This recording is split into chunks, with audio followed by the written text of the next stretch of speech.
organic turkey tail extract.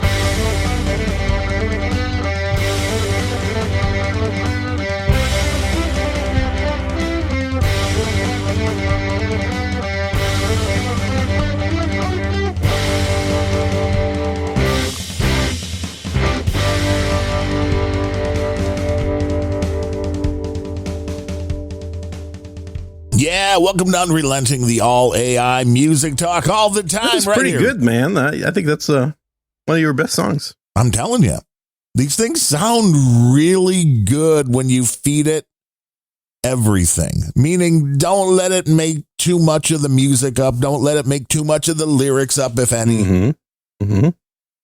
And feed it something that it can go on, and it fills in the blanks. All AI. All day long. Admirably, yeah. It fills in. Nobody said anything either. I played like 4 or 5 songs, and not one person was like, oh, AI, negative. No, these are great songs. They're certainly not bad songs. And then you can take these. Now, lyrics could use a little bit of work, but, you know. I mean, of course, they're lyrics that have been sitting around for 30 years on some of these. Man, time flies when you're having fun. Maybe it's a little less than 30 on some.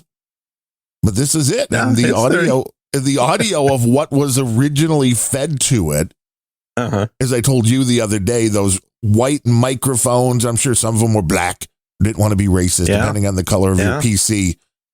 Those things that used to come with like a Dell. I knew you were a white microphone guy. I know, the Dell PCs back in like 1995, those long pencil-looking things. They were high-tech. Right. I'd put that on the desk. I would strum an old, and this was like a Fender $200 acoustic guitar, and it was out of tune, and I couldn't sing. And you give that to the AI, and it's like, we'll fix all that. Yeah. Then we'll add some steel guitar. It's a tool, man. It's a tool. Yes. So we should let people know, they missed an episode because we actually did an episode a few days ago that nobody recorded, which is called Gene Calls and Talks for 13 hours.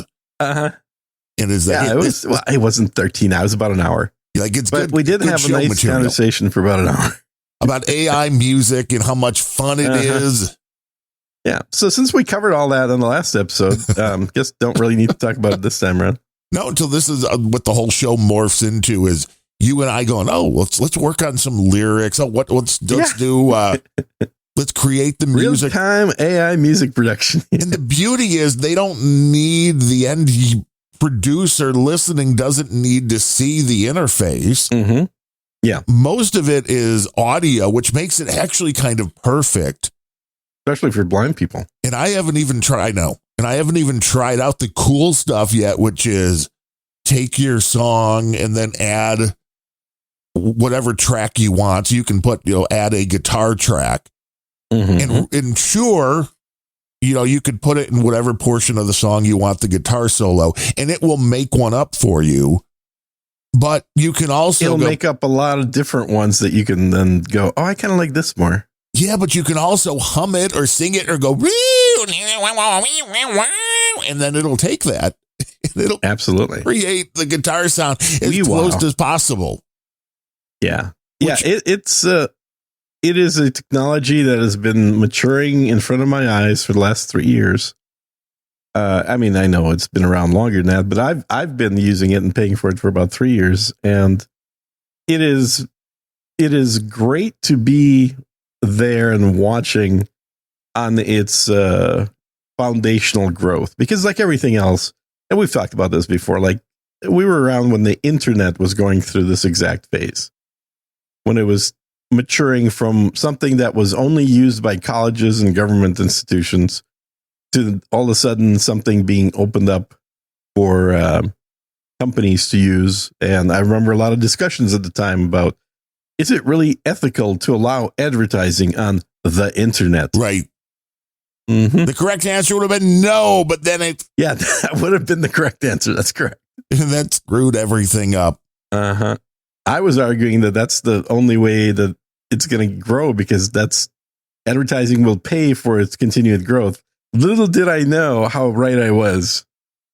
Yeah, the addition of money ruins everything. Creative, anyway. Well, it makes it big. and ruins it at the same time. Yeah. And This is the paradox, right? Is it's kind of a cliche that money ruins art, but also without money, no one would ever see any art. No, that's why the dudes go stand out on the corner and play their guitar with the guitar case open. Yeah, but those guys aren't very good. I'm talking about people that are actually skilled. The ones that sit in their basements in their underwear playing with the computer. Hey, now, a bathrobe. Ned says, you should sing so low we can't even hear you. Thanks. Most of the time we can't anyway. Yeah. And Salty Crayon's like, it's already existing. I'm doing the Adam Curry voice. Sorry, I'm stealing it. Okay. It's already existing music that is just remixed with your prompts. It's not creating new music. Well, no, he's absolutely right. As is the case for all music created for the last 2,000 years. It's all been reusing what has previously been done. There's not been a case of a single person who was born deaf that performed great music or wrote great music. So unfortunately, y'all heard it before you decided to create your own music. It's all recycled. And in the case of the songs that I was playing, I have audio of that exact song from 20 or 30 years ago. This is just an AI playing the melody and singing the words of which I created decades ago, which is a completely different thing. Can these things do? You put a prompt in and go, make up lyrics and make up a melody. Sure. Mm-hmm. But it's a completely different use for it. Isn't it fun to watch, though, how people didn't know it was AI? Then you say, oh, AI music. And they're like, this is total crap. It's all recycled. It's all garbage. And then you're like, well, actually, I wrote the song and the lyrics. Right. And then I just used the tool to perform it. And, they're still going to come up with a reason why it sucks. And Whereas if they didn't realize it was done by AI, they wouldn't have known anything. And I've listened to enough of these songs now on Suno just in a few days to know that some of them still suck because people are absolutely. You could put anything out and it will musically sound kind of nice. But the real question is is it something that you're going to later on in the day go, oh, we have that little dum-ba-da-bum-bum-bum. Yeah, I got that. It's catchy. Although a lot of the pop stuff, the Taylor Swift's Tortured Poets Department is 30, 90 minutes, whatever it was. And it sounds like one song to me. And it is nothing that I could hum back to you. So obviously people are making a lot of money with that kind of stream of consciousness music. I wonder when it comes out that whole album was done by AI, what the response would be. Be a lot of money in the bank still, that's for sure. Oh, yeah. And the artist, and like I told you, when I watched the first video, I was like, hey, finally, she did something that sounds good. And the artists that want to do this, the first one I saw was Randy Travis, who had a stroke, I think, a few years back, lost the use of his voice.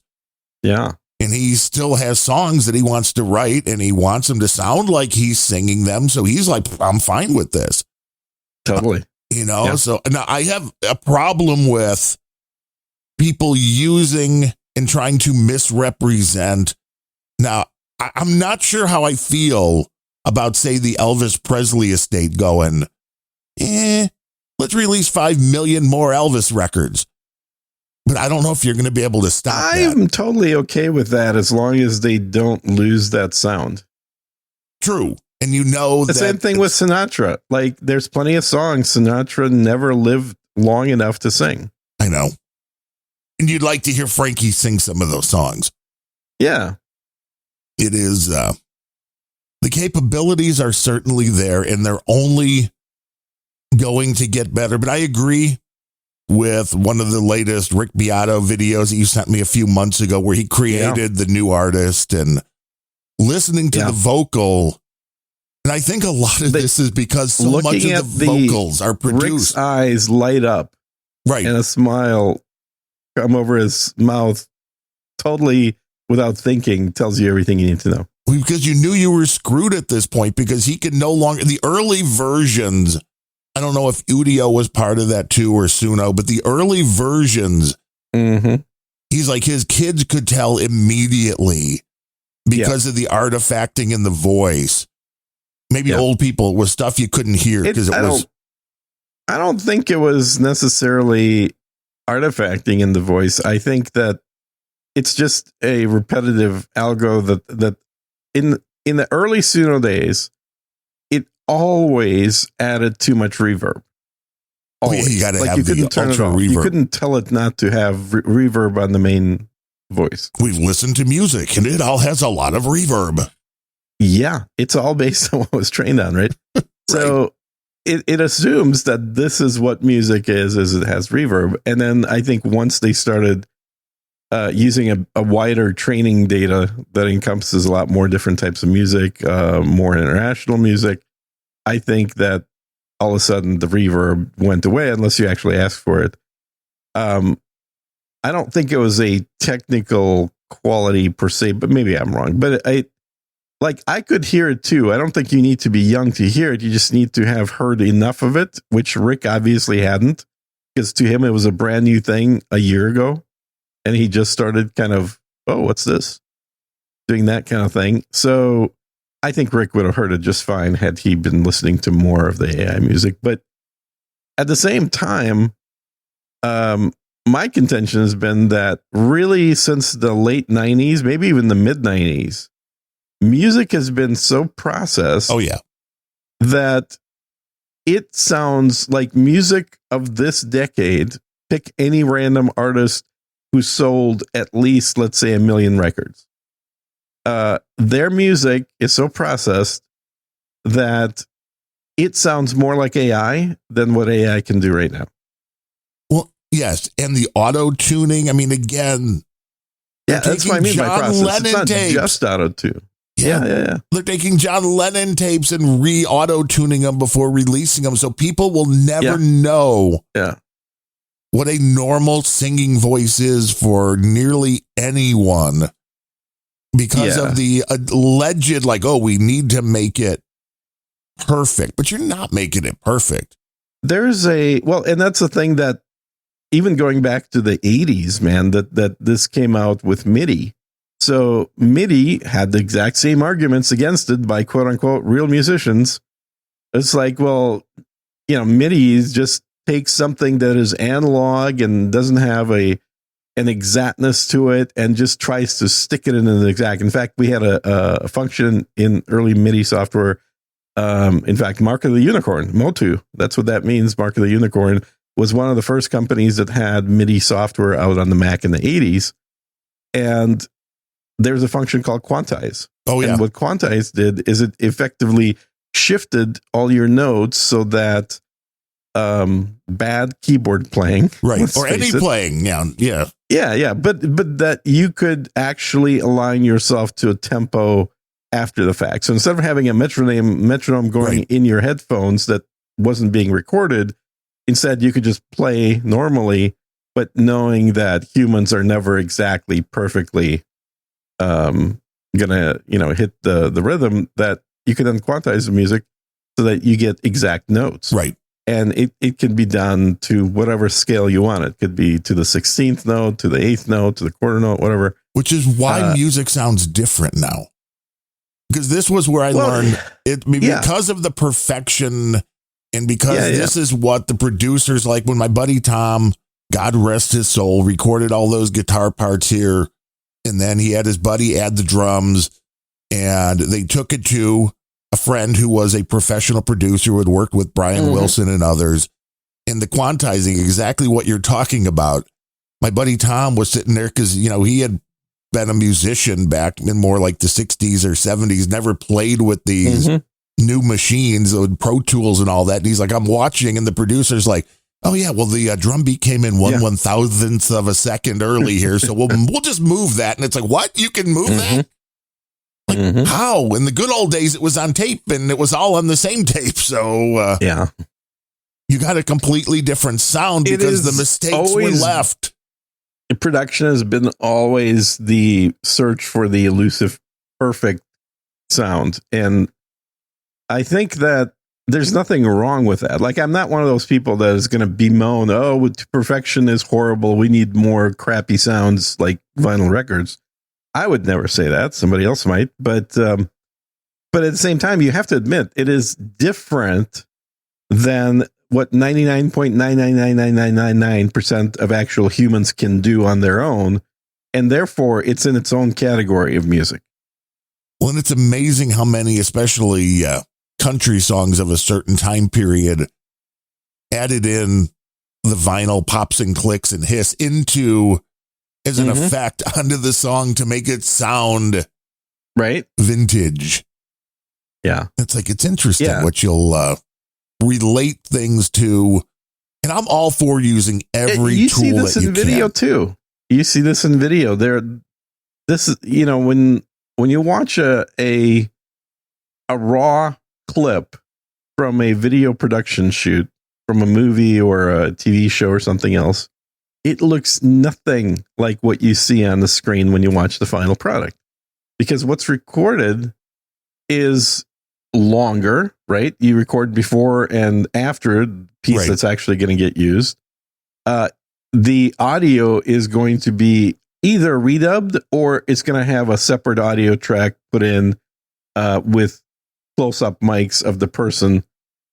And then you're going to do a sound bed. You're going to put down a bunch of fake sounds of what the environment should sound like in that scene, even if it doesn't actually exist while you were shooting it. And then you're going to do color grading on the video to make it appear to be a certain time of day or a certain season of the year, even though, again, it very well have not been shot in that season. Right. Or even more likely, it wasn't even shot outdoors. It was shot indoors in the sound studio. Have you seen with that concept? Have you seen the latest version of Photoshop? There's a button now to automatically do this. So if you, again, take a photo in a dark room and then you got Uncle Jimmy who wasn't at the party, but you want him in the photo. You put Uncle Jimmy in the photo and the picture you had of Uncle Jimmy was him outside in the bright sunlight. And you drop it into the dimly lit room and press one button and it just makes it look like he was there. The color grading and everything. It's like, it's amazing that this stuff's automatic now. Yeah, I've not seen that, but I totally believe you because the technology is totally feasible at this point. So you can do that. A lot of it's interesting because I'm a fan of technology. I've been into high tech stuff my entire life, and obviously it's a moving target. So I've always liked to see the latest and the newest stuff, and been pretty enthusiastic about it.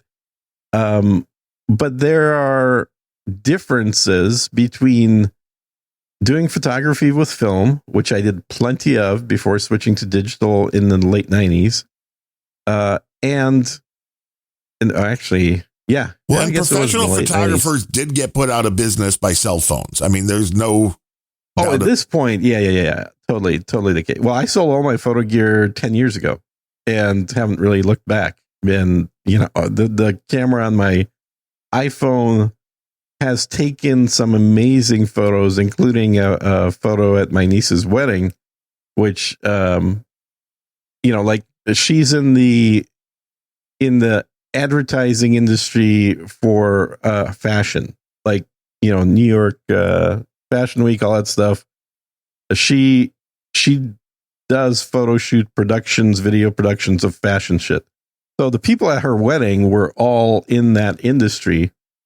And the photo that I shot and then turned around, which was a black and white one of them on their wedding day, everybody was very impressed. Oh, you shot that on the iPhone, really? Because they're still paying thousands of dollars for these pros to come in, right, and do stuff on pro gear. Which I had all that. I had when I sold it. I sold about 30. I think it's about 35 grand of gear. I got about 20 for it, which I still didn't do too bad when I sold all my photo gear. And then, of course, the bigger issue was all the cost savings of not having to pay for a studio anymore. True. But it was where I was going with all this is, even though I've always liked the latest tech, one of the things that I used to do, I was in a group on Flickr, which was, I think they're still around, a photo website for photo enthusiast types. And we had a group called Through the Lens, which was only for photos that came out directly from the camera and no post-processing involved. Because what a lot of people do, and now AI does it for them, frankly, right, is take fairly mediocre photos and then do a bunch of processing in post to get something out of that photo. There's nothing wrong with that. I'm not poo-pooing people doing that, but that's a different skill and a different art form than being able to capture in camera something of a specific image that you're looking for. And there again, people that when they look at those images, they're quite often are surprised, like, well, how did you do that without using Photoshop? Because they never learned the skills to do it in camera, but they did learn the skills to do it in Photoshop. And so they just use the camera as the raw medium, and then their actual work is produced in Photoshop or in video editing software, for video stuff. It's the same kind of thing. So relating this back to the AI music, I think it's been a moving target, and something that I kind of joked about and said, well, on our last episode, we already talked about it, which is I brought back the idea of the pipe organ originally, which was poo-pooed by acoustic musicians as being this technical monstrosity and not a musical instrument originally. Because guess what it could do? It could make repeatable sounds of the same pitch. And now you're going to take it on the road. Those are big, man. It had constant volume. It had all these things that were controllable because it's a machine. The pipe organ is an amazing instrument because it is really a machine, and it's still controlled by a person. But it needs a technical service department to make sure it's up and running. And it's not like a guitar you can just pick up and play. So the poo-pooing of the latest technology has been around forever. We all know about how photography was treated by painters. It's like, oh, this is bullshit. This has nothing artistic about it. Right, you're just pressing a button. They're not even real. They're neither real nor artistic. It's just photography is just shit. That's all it is. Well, when talking about that before, you talked about the monkey who took a photo and became a world-renowned photographer. Yeah. There was an incident of that where a nature photographer, I'm not sure where, probably Africa, I would assume, had a camera that was stolen by a monkey that was very curious about it and was looking at himself in the reflection of the lens and managed to press the shutter button a few times, and so capturing his own images, which were then published and ended up getting some awards, and there was a dispute about the ownership of that, because obviously the photographer had sold the rights to some publication or whatever, and the Copyright Act requires that a human be involved in the creation of an image or any copyrighted work. You cannot have a copyright without a human, is the bottom line. Right, which is what a lot of AI musicians are worried about now. Uh-huh. And so this famous image that the guy already got paid for effectively was public domain because it was created without a human being involved because the monkey pressed the shutter itself. And it's an interesting thing. Yeah, it is. It's quite, and when I look at this, and I've told this story before, and anybody who has seen it was either a documentary on the Beach Boys or on the Wrecking Crew, the band that played on like everybody's music in the 50s and 60s, that Brian Wilson used to come in and just verbally give parts. You'd like, hit to the basses, play dum dum dum dum dum dum dum, and then the drums I want you to do, and then over here I want the horns to go woo woo, and the musicians that were all listening they got their part, but he was like going around the room to like 15 different musicians, and they're like, that sounds like a Danny Kaye movie where he plays a musical professor. Oh, I saw that, which was a fantastic movie as well. And then he gets caught up with the mob, right? And the girl, great movie. I forget what it's called. Like all these. He was like the young professor. Everybody else was in their 60s. Right. He's in there. And they're living in a house together for some reason. Mm-hmm. Very interesting old movies. But the musicians were like, we're listening to him give everybody their parts, and we're like, this is never going to work. And then we played it, and it did, because that was just the way Brian Wilson could hear music. This is giving everybody that ability now to go, hey, I want the drums to do boom, boom, boom, boom, boom, boom, boom, and then I want the bass to go boom, boom, boom, boom, boom, and then you just do with the AI, and it puts it all together. Yeah, you don't have to have the human band with 20 different musicians. You get to do this into a computer. Exactly. Now. You don't. Yeah, and again, there's nothing wrong with having the human band if you want to just play with other amateurs. But if you want a pro quality sound, you know where to go. There were some damn fine players in the Wrecking Crew, man.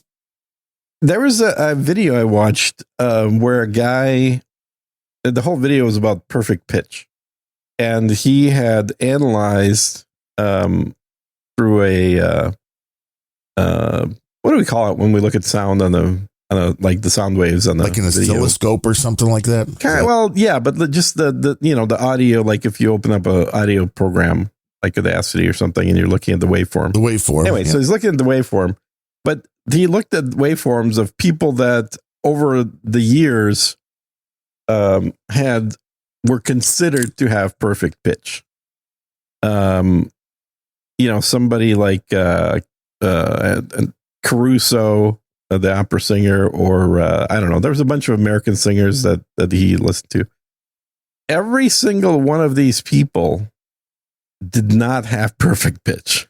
No, they were close. What they had was repeatable pitch, rather than being a little high, a little low.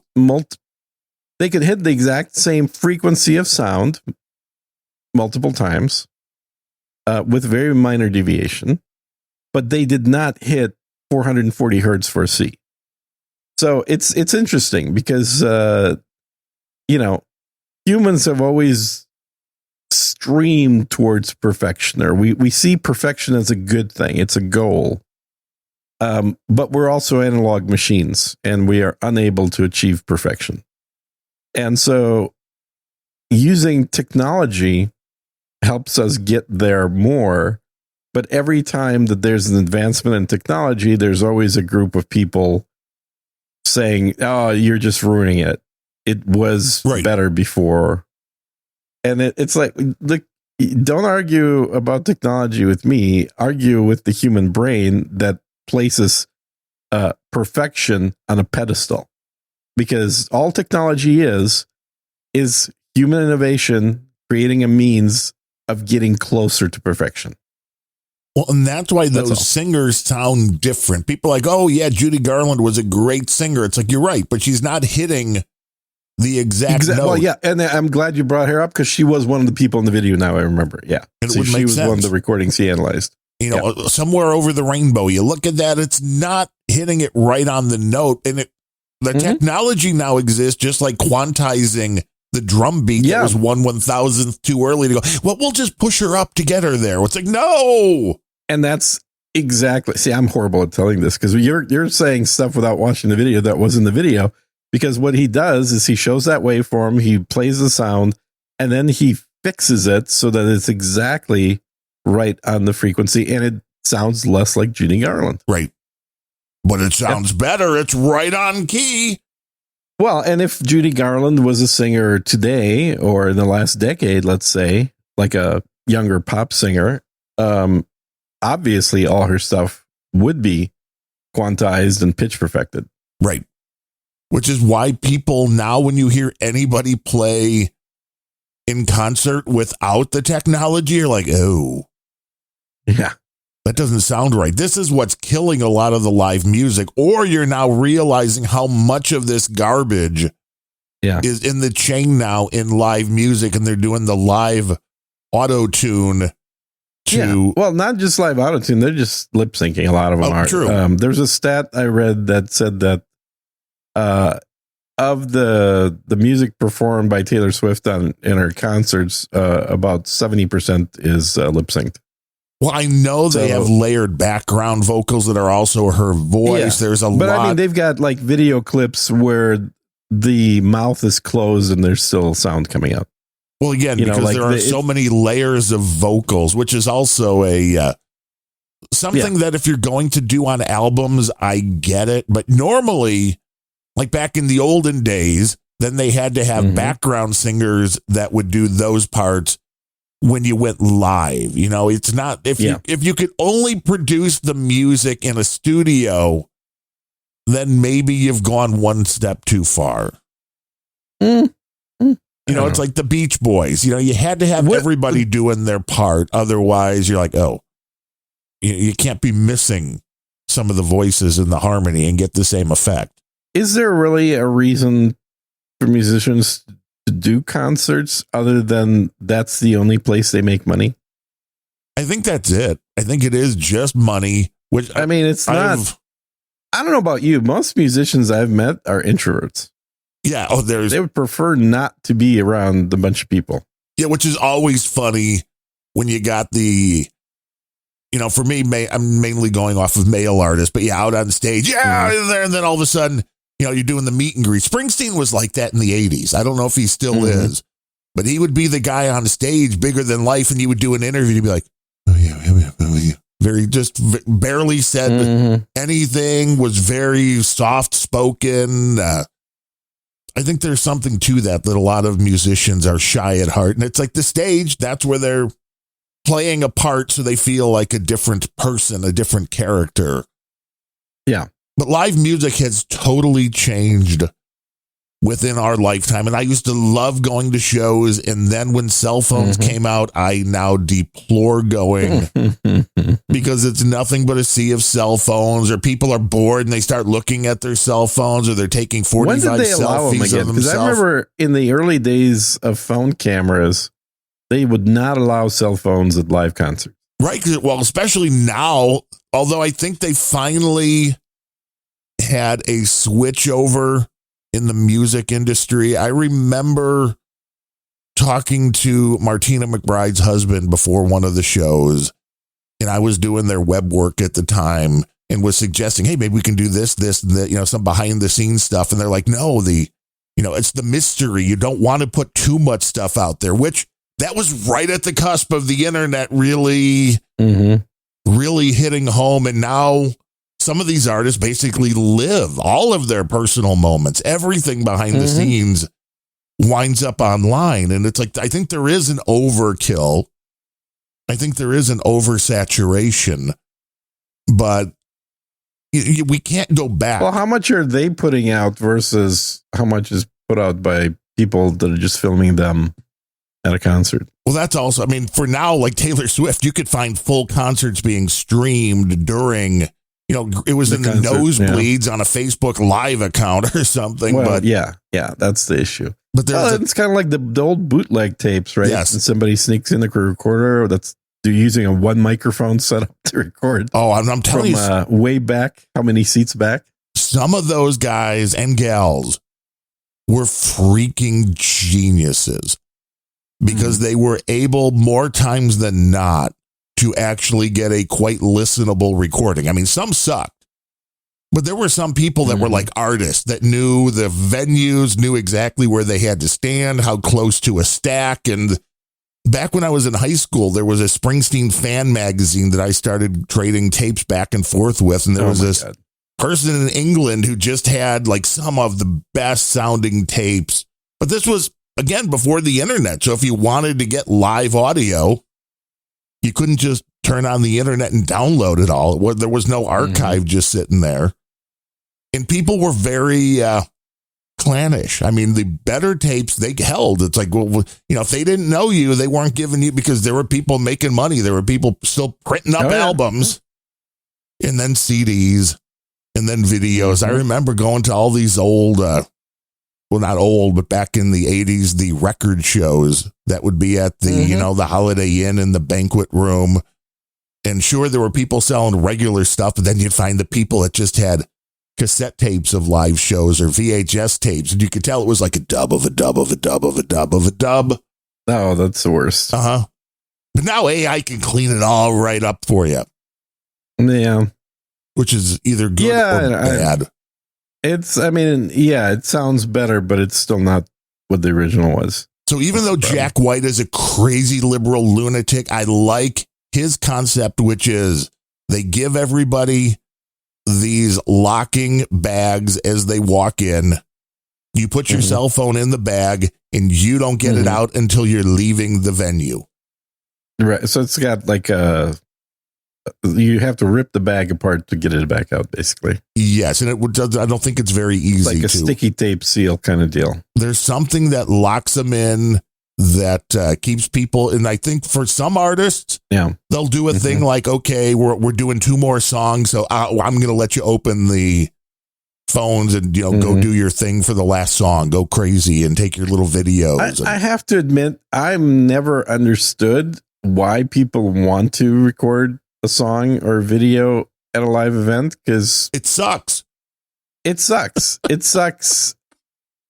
never going to look as good.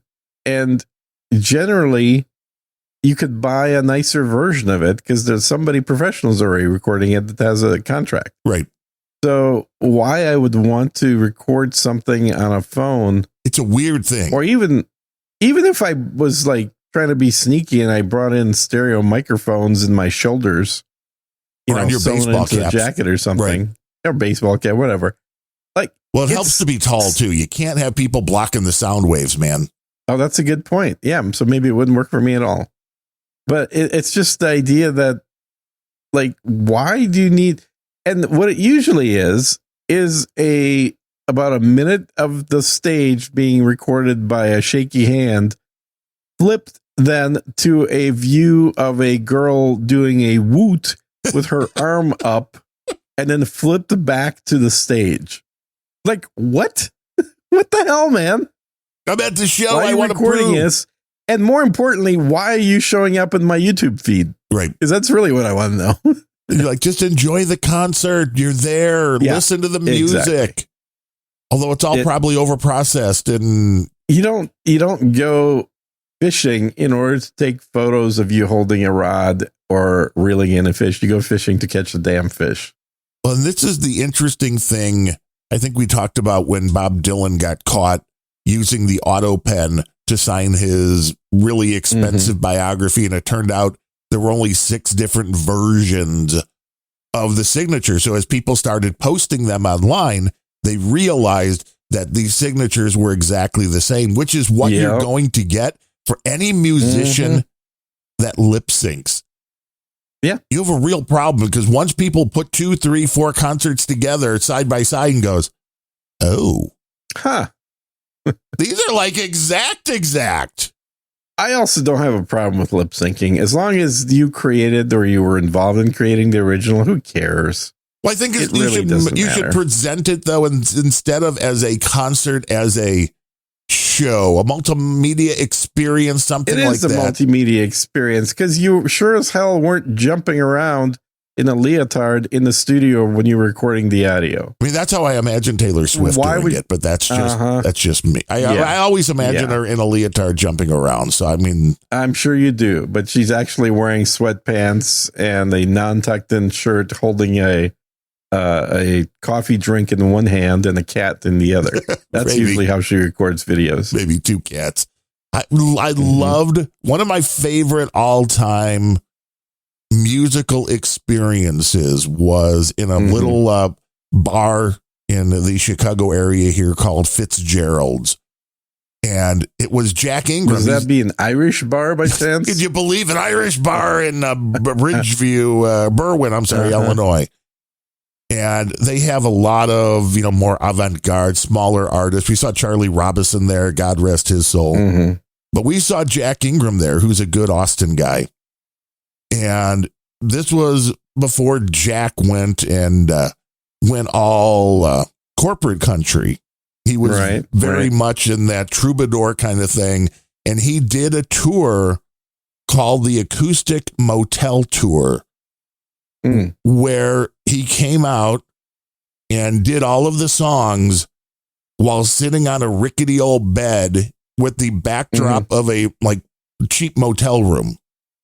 Okay. And it was fantastic. It's like, this is it. This is what music should be. One guy and his guitar.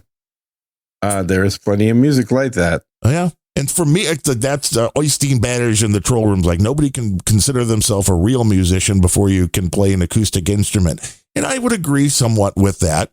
I totally disagree with that. You think that are you a musician? I mean, you can be a composer. I mean, I think that's what people are doing with all of these new tools, including AI. You can compose music. I don't think you're a musician until you can play something, right?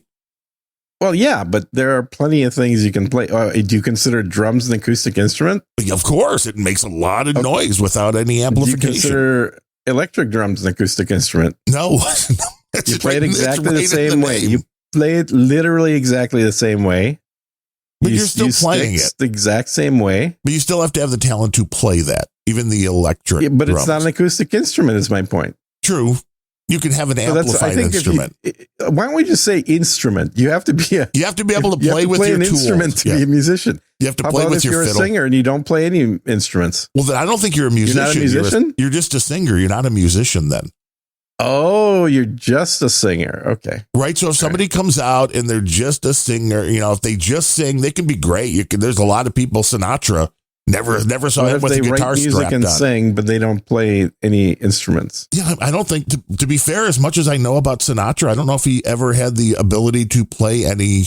I've never seen him playing anything, so maybe he did, maybe he didn't. But so he's not a musician, I guess. He is a vocalist, according to this definition. That is true. I don't know if he ever would consider himself a musician. It's a dumb definition, dude. You're making music. You're a composer. You can be a composer. You put whatever these sounds together. A musician is literally anybody that has put two notes together in any way. That's everybody in the world. Any person humming in the shower is a musician. Hey, getting a hummer in the shower is always a good way to get the day going. Mm-hmm. And you're probably humming at the same time, too. A happy tune. I would imagine so. Welcome to Unrelenting. Hey, you can say a professional musician, but the word professional simply denotes you've taken money for something. At it. Yeah. So, I mean, I guess using this definition, you can have people that are absolutely professional musicians, but they're not musicians. So the minute you take your song, now have you made even one penny? Did I get paid $5,000 recently for a song? One song? You said you did. I believe you. Allegedly I did. Yes, I've said I did. Absolutely. You wouldn't divulge what song or for whom? No. I was more. It was paid for, so it was made for hire. I was more curious about your little Christian female artist that you created. Oh, yeah. He's awesome. Any money made in that realm as of yet? Don't know yet. So somebody else asked this question. Is like, so are you getting sales? Because a few people mentioned they bought the record.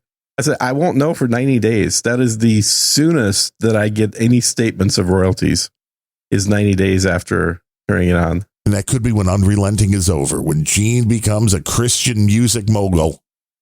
That's right. Salty Crayon says Sinatra did dabble a little with piano and reportedly the ukulele, which now I would have loved to see. Ukulele. Wow. Would have loved to see old Blue Eyes with the ukulele, because from all the other reports, Paul Anka, man, God rest the guy. He's still alive. He's like 90 years old. I think it was his birthday, something.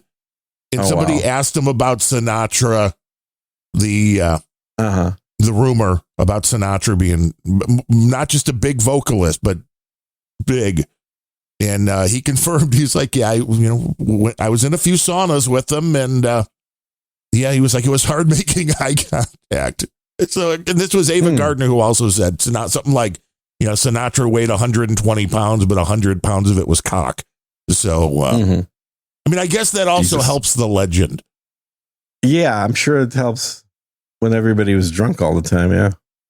But before we get too far away, so this Christian music artist, we went right from Christian music right into Frank Sinatra's cock. Where else are you going to get that but Unrelenting? I don't know why you would do that. That's not right. But if you go to Spotify and you just do a search for Amy Claire Smith, you will stumble on it. The album name is James, which is very not useful for searches. No, that's you're right. This is when people. This was one of the greatest things I always thought when people were trying to keep things from being bootlegged was just like call them like song. Because how would you search for a song called song? Well, now AI can help, but before that, no. No. Exactly. How'd you come up with that name? How'd you come up with this whole thing? Was this a like the entire album is based on the book of James from the Bible? Heathen. So each of the songs is based on verses from the book of James. How did you come up with the character name for the singer? Just AI? No. Amy Claire Smith. I did a bunch of searches to try and find a name that nobody had used sounded. That's also got a name that doesn't exist. Yeah, exactly. And I could not find that anywhere. And so I settled on it. I got some help from you with the artwork. Because you're the artwork wizard for AI shit, apparently. You had to take your program and upgrade, upsample the photos. Yeah. And then I actually put it on, and then I did a search, and I found that there is another Amy Claire Smith on frickin' Spotify. I was like, son of a bitch. So close. Well, that's like the guy that is the Irish Olympic boxer named Darren O'Neill, who was really pissed that he had the same name as me, and I already owned DarrenO'Neill.com and Darren O'Neill on X. That's just not right. I mean, he's the rightful Darren O'Neill. We could definitely kick my ass, and I would like to report to you, Surly Mofo in the troll room did buy one of the albums from Amazon. So you are nice. That is a paid artist now. Yes. And said the music. Again, I don't get money from Amazon for those because I have a publisher. The publisher gets paid from Amazon. I see royalties after 90 days. He says the music is surprisingly useful to help learn scripture. You're learning scripture from a little Jewish guy. That's the best way to learn. My friend, because there's another 14 albums coming. They're all in the can already. He's working they're going to get dripped. We'll have a drip campaign. Working this girl harder than she should. She's been showing up to work every day, doing 12-hour days. Yeah, just getting the vocals just right. And then when you realize that all of the vocals started with Gene singing in the shower going, praise God. And then it just turns into that beautiful. It's just amazing what AI can do. It is amazing. And don't be bootlegging that shit. We got full copyrights and everything. And I heard the publisher's not afraid to sue. Watching a few of the videos on Suno on how you get a voice of somebody that you want to train, steal, you call it whatever you want to. That there are other AI services that allow you to do that, to be able to upload just a track of and get a description. Yeah. Well, you could take the existing vocal from a Suno song, upload it, and it will redo it in whatever voice you want. So then you can export that back into Suno or whatever digital audio workstation you're using. Yep. Your DAW. Which is also fun because it's like, it's easy to put all these, I put all my songs, well, not all of them. I put a bunch of the songs in and I came out with stuff that I'm like, well, this is pretty good. It could just be polished a little. But I would like it all to be consistent vocals, so that would be the next level. But it's all about personas. You got it. Well, yeah, because you can't have one song where the guy's like singing like Tiny Tim, and the other one where he's doing a James Earl Jones. Tiptoe through the tulips. You got to get high. That's pretty good. That's actually a very good impersonation of. You got to get high. Tiptoe through the tulips. You got to get high, man. Oh, speaking of getting high, I'm trying a new thing called Blue Shroom. I thought you were going to say marijuana. No. Marijuana doesn't do shit for me. Everybody knows this. Blue Shroom. Is this like Blue Shroom? Is this like a blue? What's the thing for the erectile dysfunction? Blue Chew. Is it like Blue Chew? Nope. It's methylene blue. Oh, but it's in chewable form? Nah, there's no chew here. Shroom, blue shroom. So it's a mushroom. Yeah, And it's a blue. mushroom. It's a blue mushroom. Yeah. Blue mushroom, which historically means it's poisonous. I was going to say nature's color that warns you. Uh-huh. Yeah, exactly. It's like bright blue. Should I eat this? Looks tasty. But it's got, God, I need fucking glasses now. Or more blue shroom to make your whole eyes just get better. All my vision is just blue right now. I don't know why, but well, that's too much Viagra, I think, is usually when that happens. Is that what it is? I can only see blue now. Wait, Gene, what's going on? Interesting that you would know that. Yeah. Mm-hmm. I've heard warnings. If somebody with bad eyesight, anytime one of these drugs came out and it was like, it may do this to your vision, I'm like, fuck so that. It's got Coriolis versicolor. That doesn't sound like real things. It's a colloquial name is organic turkey tail extract. Sounds like something that's good for Thanksgiving. Lion's mane. It's got cordyceps, organic cordyceps extract. It's got organic chaga extract, organic shiitake extract, and organic reishi extract, along with a healthy dose of methylene blue. So this is not medical advice. Thank you. But it is it's a thing I'm doing now for health benefit reasons. That's got to probably do something, I would imagine, positively, maybe. So, or I'm trying it. We'll see what happens. Or next week we're like, Gene, want to do a show? And they're like, Gene's dead. Yeah, I don't know why my fingernails are turning blue, but other than that, I don't have any other negative reactions. Are you seeing any Oompa Loompas by any chance? Is Gene Wilder walking through your room right now? Just in the mirror. Oompa Loompas were red colored, though. They weren't blue. Were they? Okay, I don't remember. Yeah, they were maroon. They're like maroon species. Maroon, the color of Brother Rice from Chicago, who won the 7A state championship. First time. Dude named Ben, my other co-host on my other show, Just Two Good Old Boys, was telling me, because we apparently also did a podcast that was off the air with him. We're having a phone call. Those are the best type, really. I know, right? Where he was telling me about all the incidents in the rivalry between UT, Austin, which is where I'm at here, the football rivalry, and his university, his alma mater, which is, the hell are they called? I'm blanking out. It's the Aggies, is their nickname. It's Texas A&M, which is agriculture and manufacturing, maybe. Sounds but something like that. I know. They're in College Station. So, but the rivalry between these two schools apparently goes back like 100 years and is very fierce, given that they're both Texas schools. And there have been a bunch of various incidents, including drawing swords on the football field that have happened.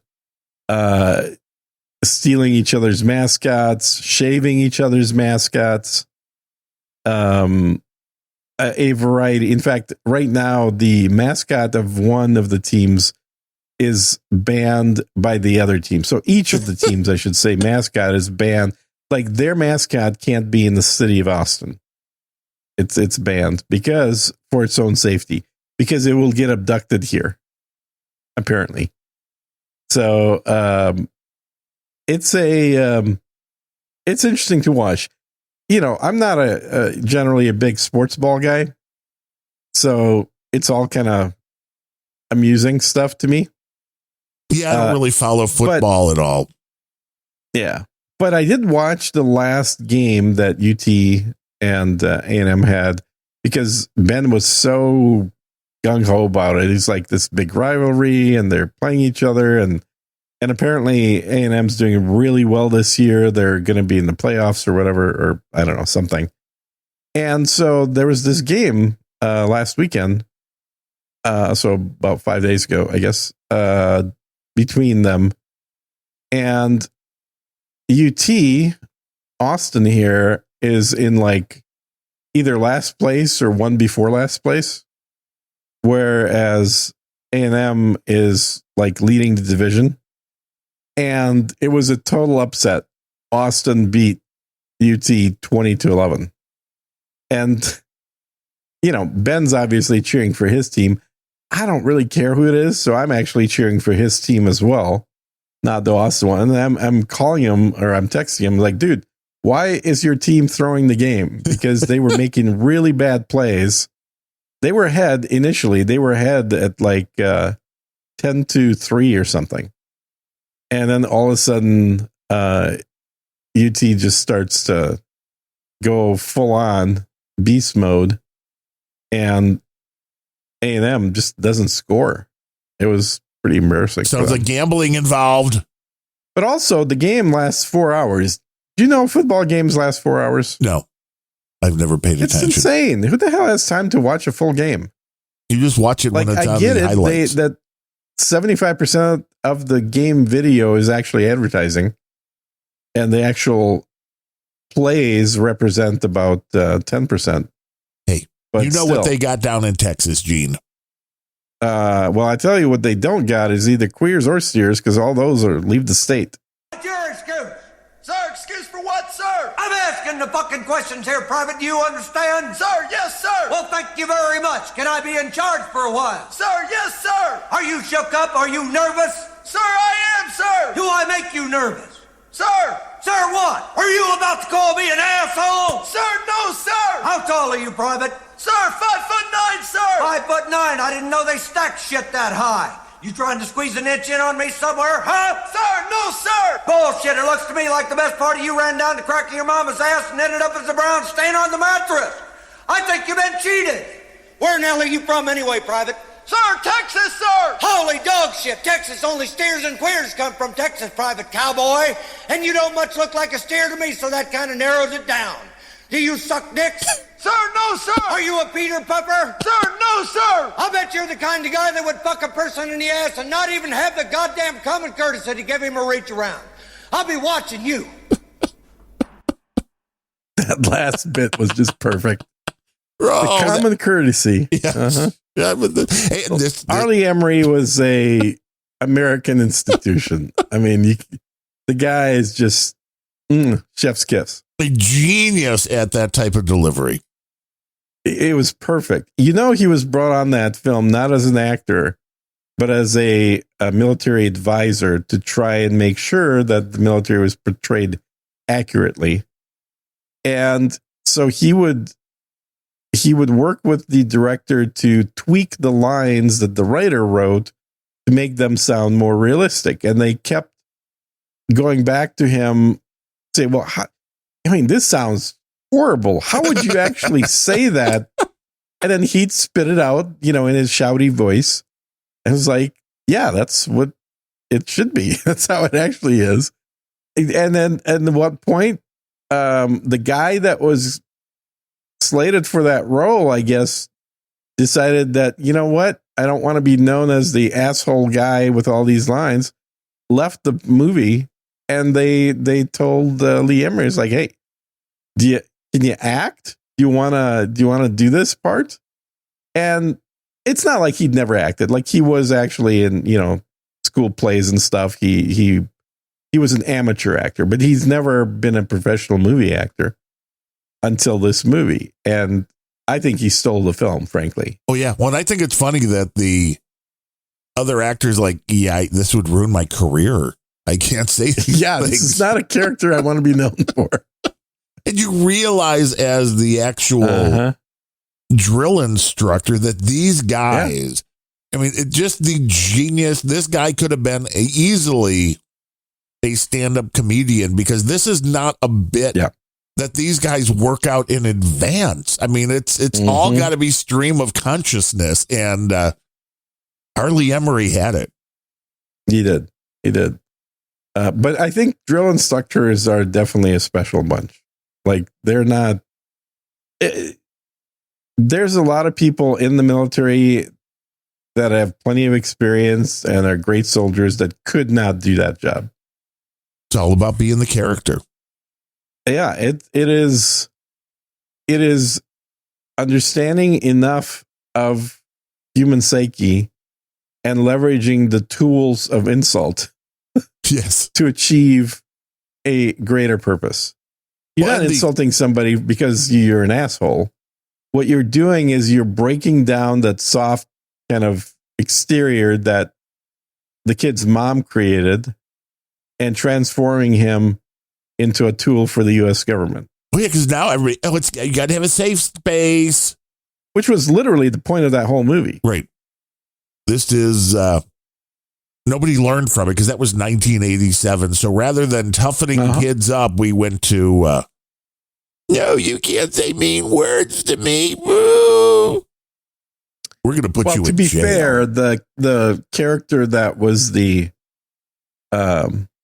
sergeant that was Private Pyle, that was the guy that Joker, which is the character in that clip you played, was tasked with getting up to speed and making sure he doesn't wash out.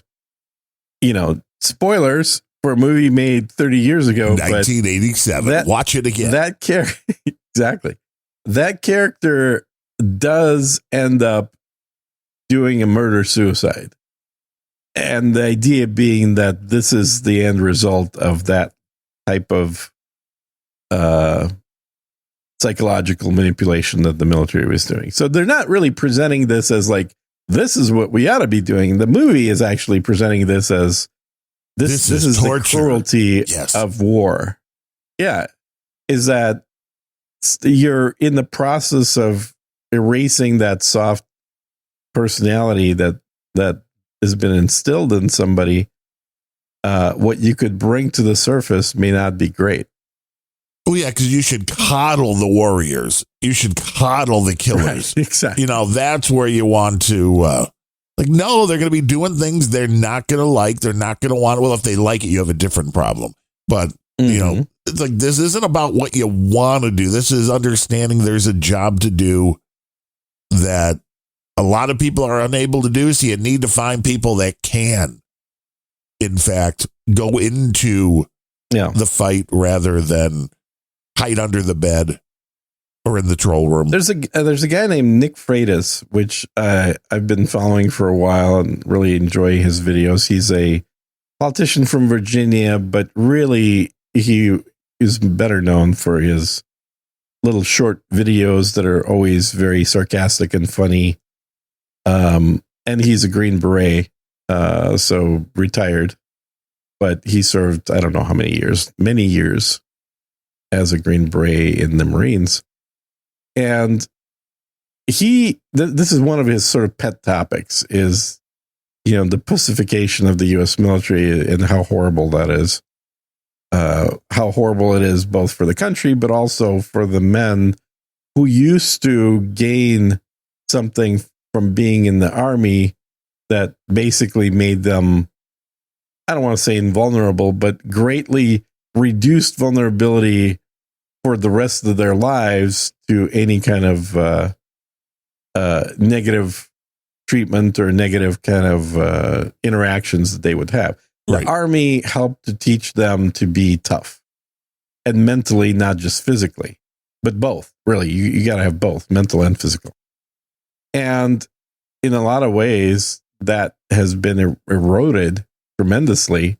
And even pre-Biden, it's easy to blame everything on Biden, but even pre-Biden, that was being eroded quite a bit.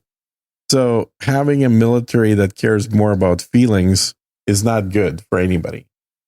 No, not unless you want your country to be overrun, because the enemy don't care about no feelings. Mm-hmm.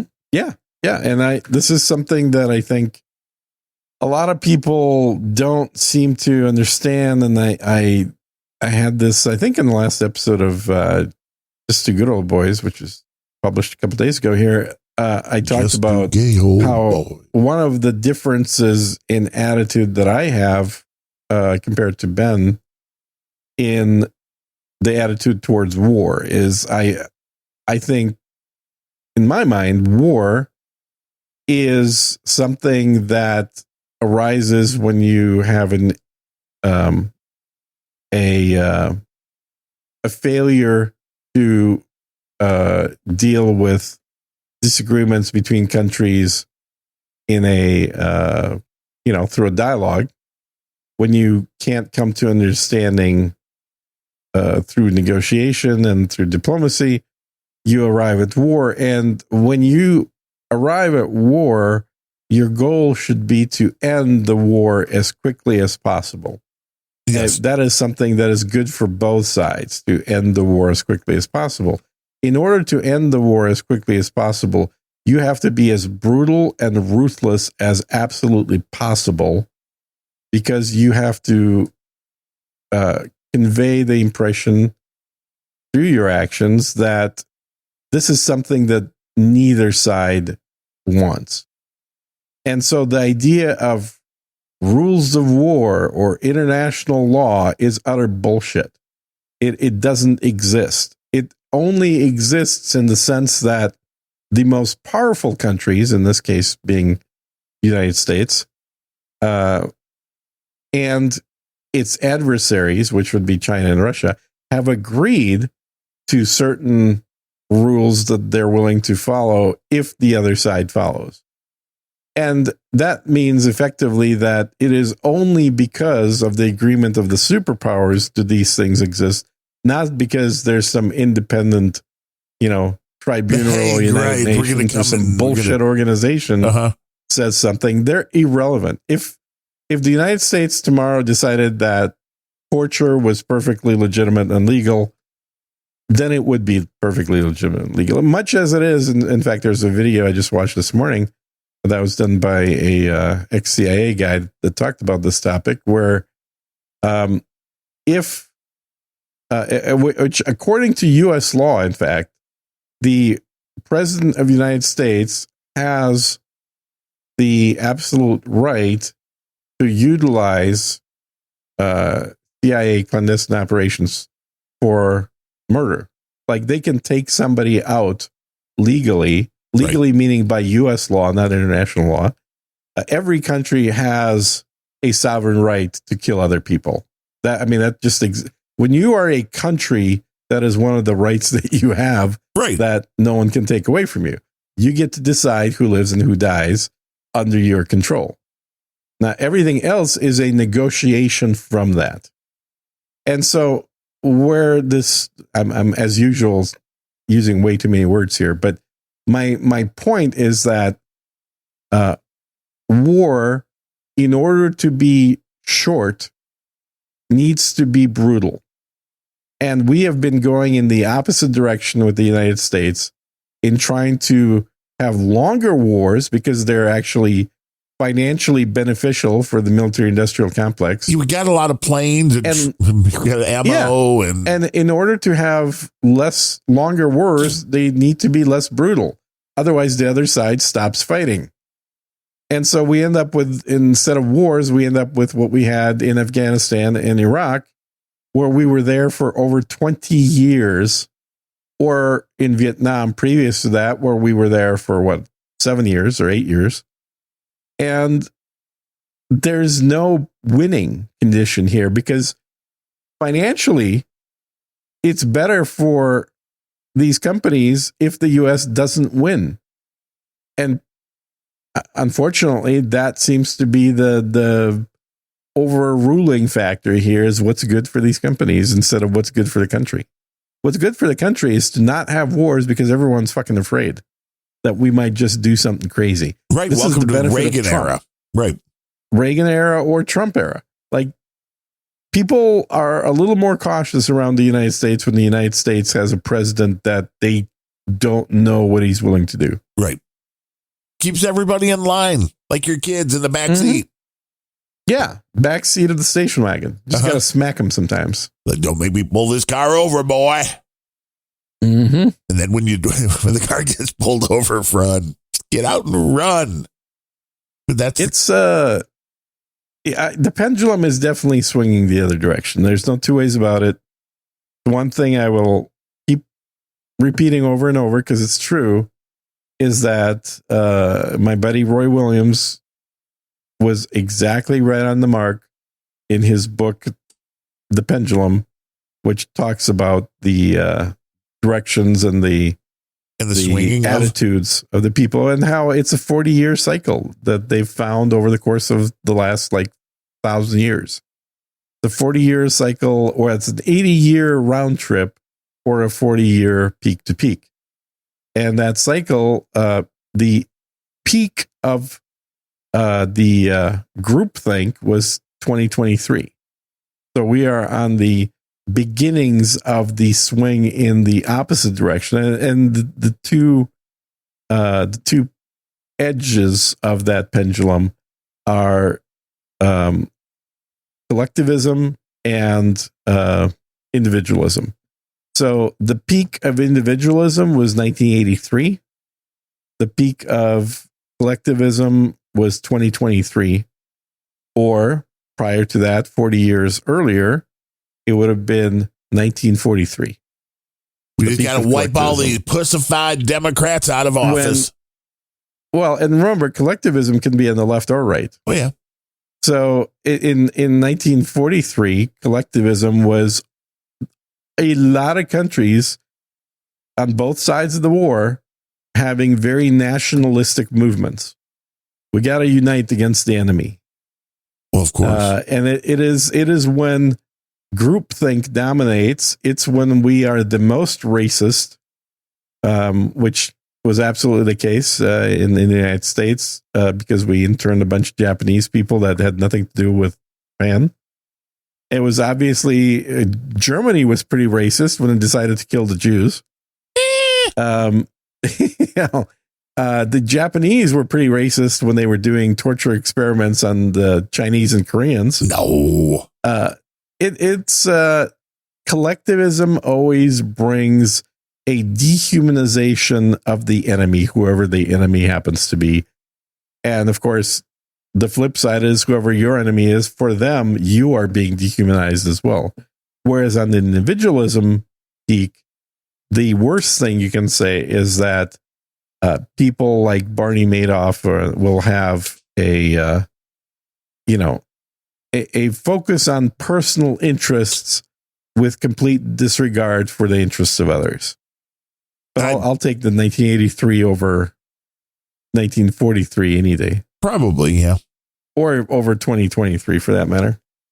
Got to keep it moving in the right direction. If we had COVID during 1983 time frame, nobody would have been complying. Probably true. It would have been seen as a joke. It would have been seen as, can you believe what those morons are telling us to do? Right. Not going to happen. But we also at that point didn't have the internet to let the insanity of speculation on all sorts of sides run wild, which now we do. Congratulations. Everybody's got a voice, and there are a lot of crazy people. Well, yeah, and the connecting of a minority of crazy people regionally into one large crazy group on Reddit is definitely a thing. And I think it's also a thing that a lot of people that have turned out to be willing to do violent acts like, assassinations would not have done so without the internet. And I'm not saying the internet's bad, but it's like, I think in the isolation that we had before the internet, you didn't have the ability to find a group of cheerleaders for pretty much anything you wanted to. That's true. Yep. So I don't know if that's made the world better or worse. I don't think you're going back, but it is a completely different thing where things that were radical on any side would have probably died in the darkness because nobody was there to pick up the call and be like, oh yeah, you should totally do that. Well, it certainly wouldn't be organized. Yeah. When somebody gets a dumb idea, they're on their own to either do it or not do it, instead of having, like you said, a bunch of cheerleaders, keyboard warriors, right? Who saying, would do nothing on their own? Who would do zero? Mm-hmm. Yep. It's really easy to go, hey, kid, you go blow your life up, okay? That's funny. Right. I mean, the FBI is very good at doing that. Well, they do. That's been proven over and over again. Convincing people to go blow up their lives. Yeah. Well, we got to have a cycle, man. 6 weeks. It's a much faster cycle. We do have a few people to thank for this show, though. We are a value for value proposition. Did you know that? We are a value for value. I did not realize that. No.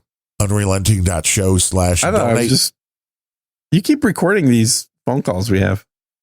Every now and then people are like, hey, record more of those. Can we buy more? What they used to call them, the micro cassettes. Can you buy some more micro cassettes to record the conversations on?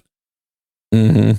I've got a few of those stuck somewhere. I should see what's on them and see if I can use AI to clean up the whatever audio it was. Well, I'm sure it was very important. College classes at DePaul University in 1988. Exactly. I think that was, if I still had any, that's likely what would be on there is classes from college. You're like very lectures exciting. that I slept through. Right. Lectures I was sleeping through that I recorded. See, the worst part of those would be is, you'd have the professor and you were sitting towards the back because, you were going to sleep anyway. So the audio quality already wasn't good. You want to talk about reverb. And then you have the, the professor like, okay, well, the really important thing. And then you hear yourself go, like, what? No, wait, I missed the important thing. Yeah, I found that on tapes. If you listen to something that you were consciously awake and listening to, it refreshes enough of the memories in your mind to kind of understand everything. If you're listening to that same lecture but you somehow had nodded off. Yeah, nothing. Not to say that it's happened more than once, maybe, that you don't understand what the hell they're talking about. They're like, what? Did I miss a whole chapter? What is this? Like, there's no connection there. And you are right. The quality of the audio usually isn't great either, but it's not even just the quality. It's that because you missed the lecture or slept through it, you now don't understand what the hell the recording says. True. You're like, I got no clue. I've had way too many of those experiences, unfortunately. There's something about sitting in an auditorium seat that just makes me nod off right away. I know. Yeah, well, not even just the lecture halls, just any This is why I hate live concerts, because I just want to sleep, and people keep standing up in front of me. Like, they're standing the whole damn time. It's like, come on, people. Geez, the guy at the heavy metal concert slumped in his seat like. Literally at an Ozzy Osbourne concert, I fell asleep. So waking up would be the fun part there. Oh, yeah. Waking up usually because of a smell, not because of a... like somebody's smoking the bad reefer. Earplugs in, so the noise doesn't really bother me. True, because you don't want your ears to blow up. God, no. I've always been extremely cautious about my ears, which I knew I need to make sure I have good hearing just in case the eyesight ever goes. People smoking bad weed at an Ozzy Osbourne concert. I can't believe that. I have no idea if it was good weed or bad weed, man. And no, it's just, I don't know what the hell people are eating before they're going to concerts. It's the bigger problem. Not what they're smoking. Taco Bell. That would be the big one. It's like, dude, you're going to be sitting with like 60,000 people. Maybe not eat Taco Bell. Well, I had Taco Bell, and then there was a White Castle next door, so I had a few of those. Now, I don't think White Castle is anywhere near as bad as Taco Bell. I would agree. Yeah. White Castle has the reputation, but with that said, Taco Bell is usually... White Castle is usually just a case of gastric distress. Mm-hmm. Or Taco Bell is usually the full-blown, you better get to the porcelain altar. Oh, yeah. Hey, White Castle is nothing more than fried onions and cheese. Oh, and it's so good. And it's very good. The fried onion steamed burger. We had we have a thing called, I think it's Yellow Castle or something like that, which is like a knockoff of White Castle. Was it like Japanese people? Oh, Jesus.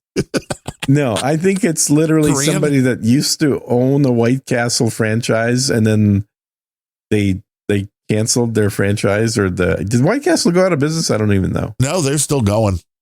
They're still around. Yeah. I know you can buy frozen White Castles, but that's the only kind I've seen lately is the frozen kind. We still have I don't them. think we have, but the Yellow Castle makes the exact same thing. They're basically just onions and steamed burger, little square ones. Well, we did the stuffing for Thanksgiving made out of White Castles. Castle? Yeah. Oh my God. And That's we insane. did it last year. I mean, in a good way. Like Yes. that would be really tasty.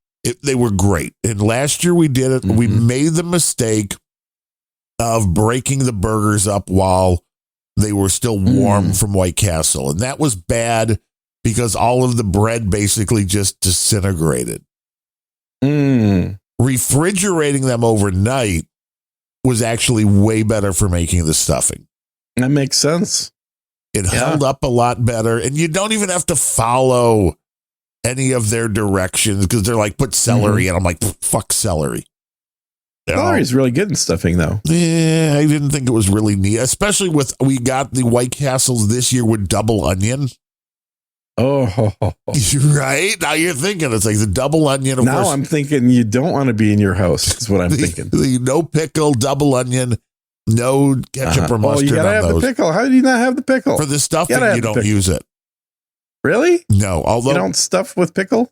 I was questioning that, and I should try it with the pickle because when I go to White Castle, I don't know that you could go wrong with a pickle, frankly. Right in the stuff, it would kind of be to me like you're going to give it a little crunch, It's like just the like celery. It's better tasting. Right, Yeah. exactly. Sour celery. I'm like, I don't want the fucking celery, but the pickles. Now, when I order White Castles, the wife won't do it because she thinks it's really a pain in the ass that when you give people any kind of special orders at a fast food window, that they're probably going to like defecate on your food.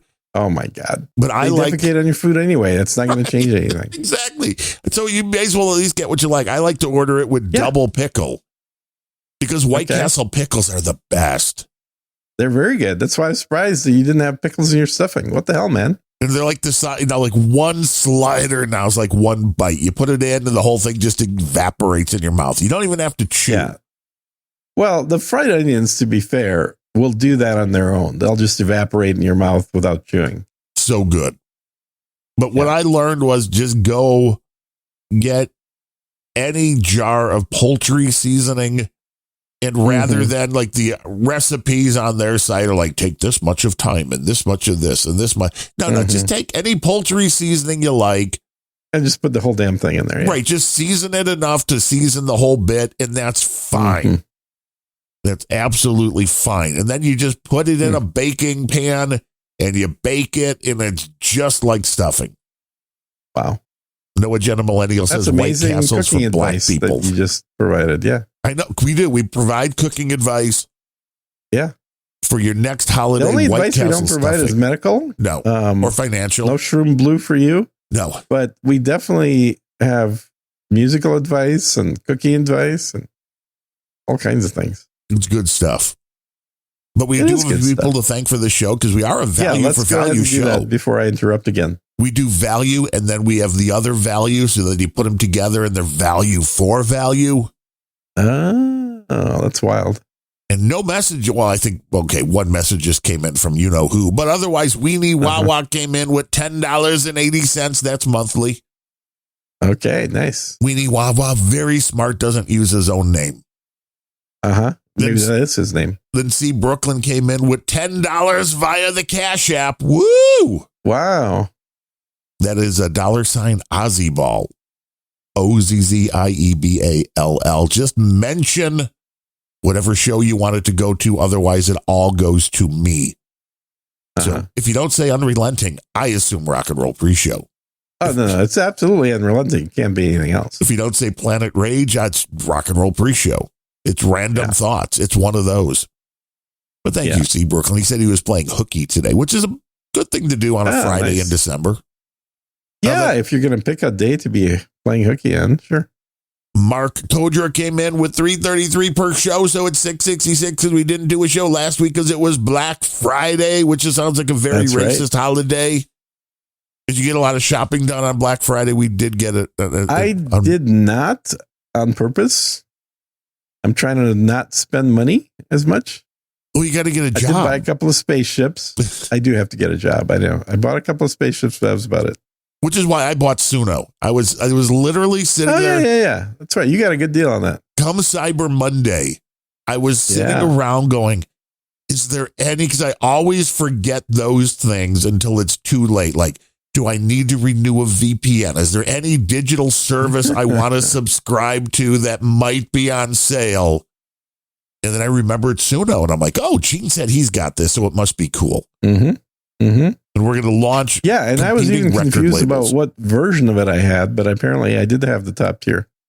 But now knowing that Surly Mofo was actually purchasing your stuff, I need to get an album up on Amazon. Oh, yes, absolutely. So Mark came in with his $3.33 for 2 episodes. We had $6.66. Not satanic at all. Thank you, Mark. Mm-hmm. And Scott Gorman, his $2.50 per show. Well, of course, 2 shows. Now it's $2.50 plus $2.50 equals $5. So thank you for that, Scott. Hey, we ought to skip shows more. We'll have bigger donations. Right. It makes the shows that we do way more lucrative. Thanks to Mark and Scott. Solely Mark and Scott. Be like Mark and Very Scott. nice. Kevin Seifert came in with his $5 monthly. That is appreciated. And yeah, while I'm reading these, I see the helipad, all the little confetti goes flying around, and there's 33 Satoshis from Comic Strip Blogger, which isn't even $3 right now. Crypto, man. Come on, CSB. Yeah. And he says, listen. Bitcoin's way down, isn't it? Yeah. 88.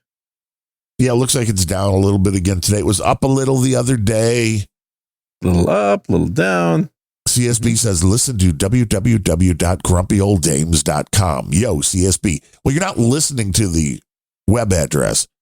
You could just say, listen to the podcast, Grumpy Old Dames. You can search for that on the podcast index or Grumpy your Old favorite Dames? podcast Somebody app. knocked you off like that? I can't believe that. Black Dame Loca of the Texas Hot Glass and Lady Vox. They should get the God domain. Right. That's a little bit harder. They put me in on the splits, I think, mainly because I sang in the theme song and helped them get their Lightning wallet up and functioning. Oh, well, you are the Lightning wallet guy, so you probably should be charging a percentage. I'm like, everybody needs a Lightning wallet because there's less people using them right now, it seems. Yeah, I think that's not an inaccurate statement. The ship has sailed. Uh-huh. I mean, I'm seeing more coming in via the Cash App, thanks to, I think it was C. Brooklyn who sent in the $10 for this show, who during the rock and roll pre-show was like, hey, don't you have the Cash App? And I'm like, oh, you know what? I think I do. But I've never used it in like 2 years. So now I do. So it's whatever is easiest, whatever the lowest bar. I got it too.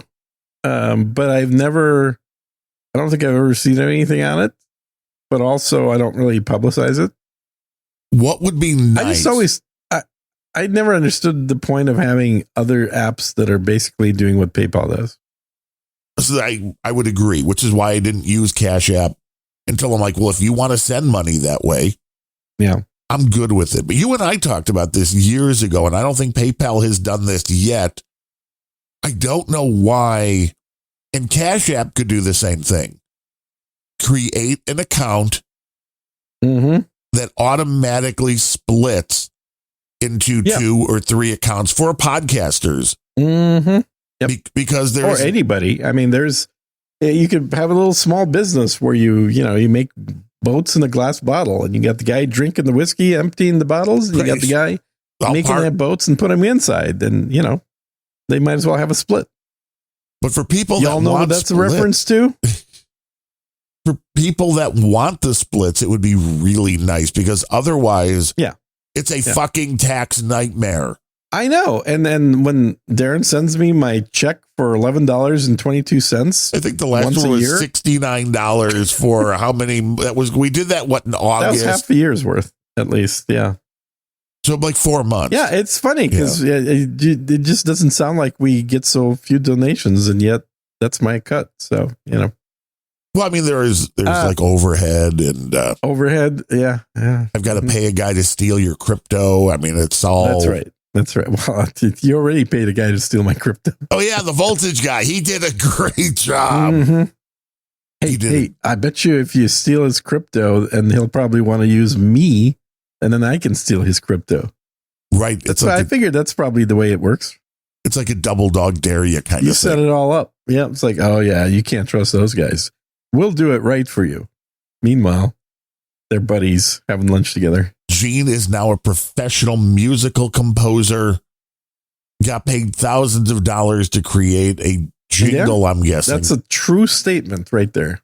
And now jingles would be very easy to do. Yeah, exactly. And I can't believe more, although I've been saying this for years, and maybe it's finally catching up, because I was a professional web designer. Mm-hmm. And for about the last 10 years of it, I'm like, why are motherfuckers just getting Squarespace? And I know, right? And then not paying me the thousands of dollars to make their WordPress. I still pay Squarespace. Don't do anything with it, but I've been paying them for 20 years.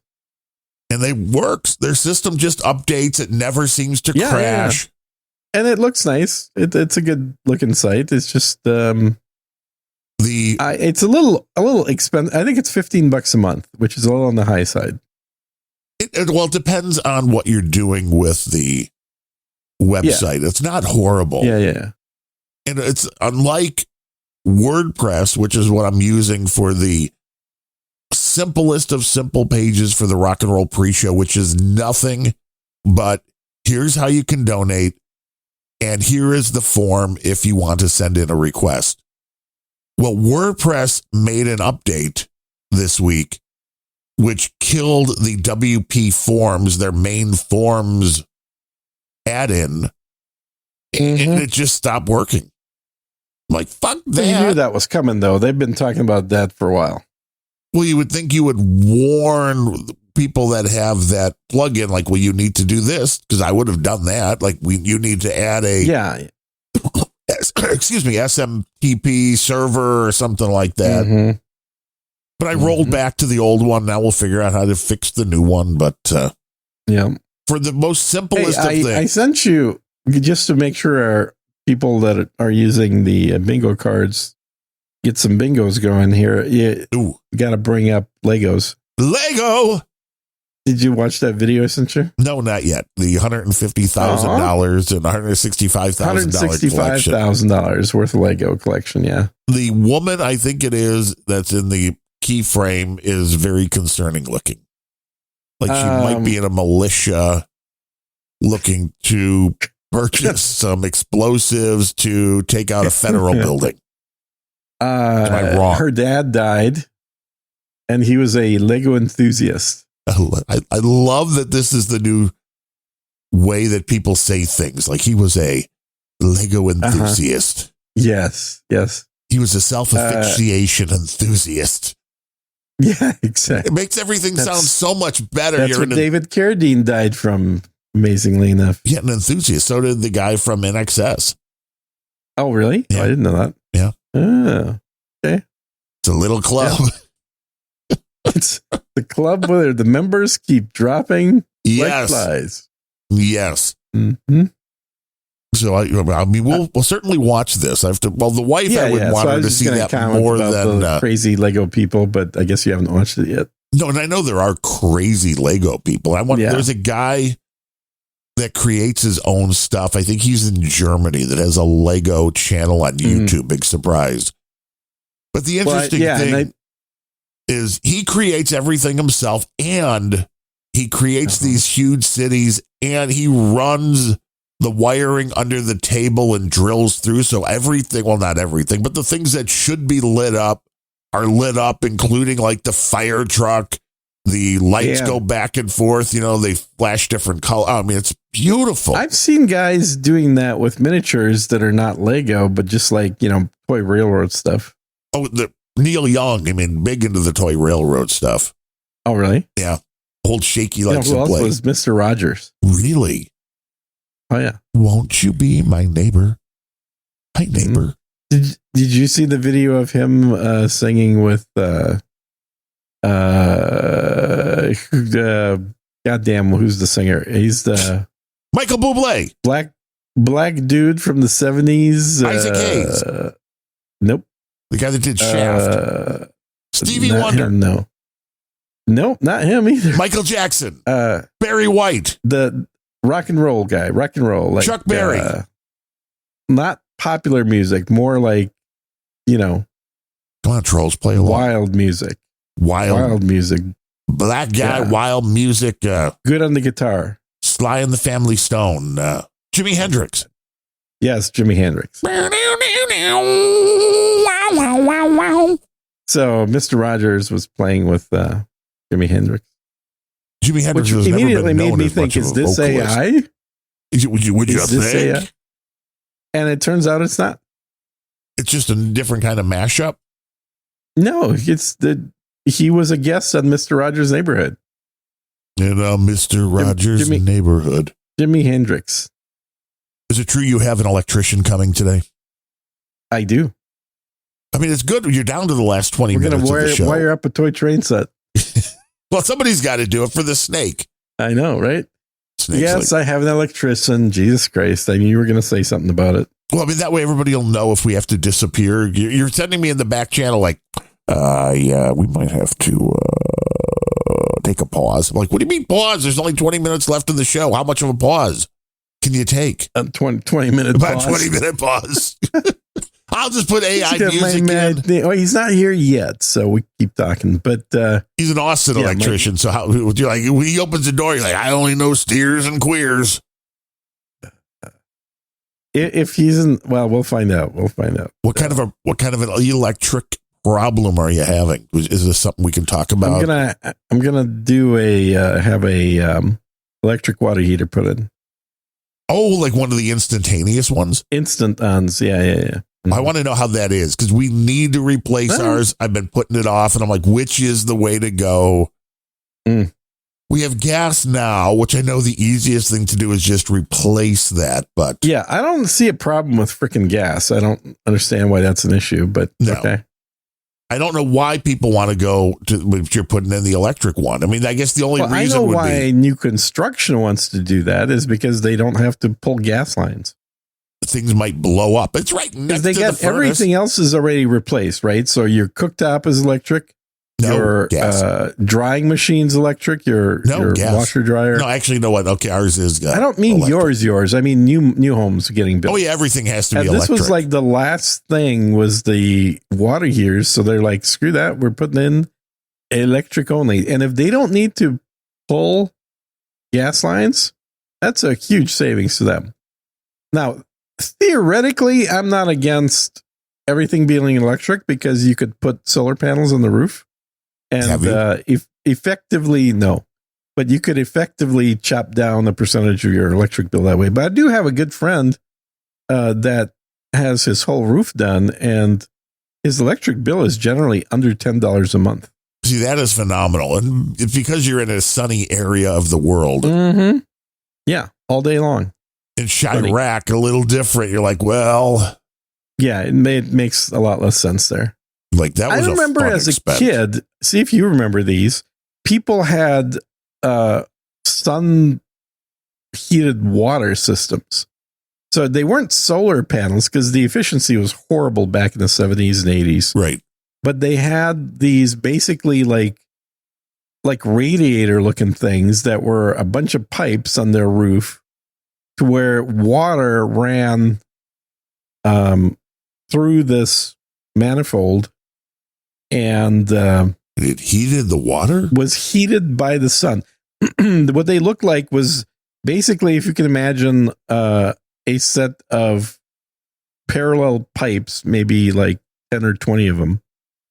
And each pipe has a slight V-shaped metal, probably aluminum or steel, kind of a V-shaped thing around it, which is meant to reflect sunlight onto the pipe itself. And the pipes were black. So basically, black pipes with little metallic V's around each pipe and a bunch of these. And I remember these from Minnesota, which is a cold freaking climate. Right.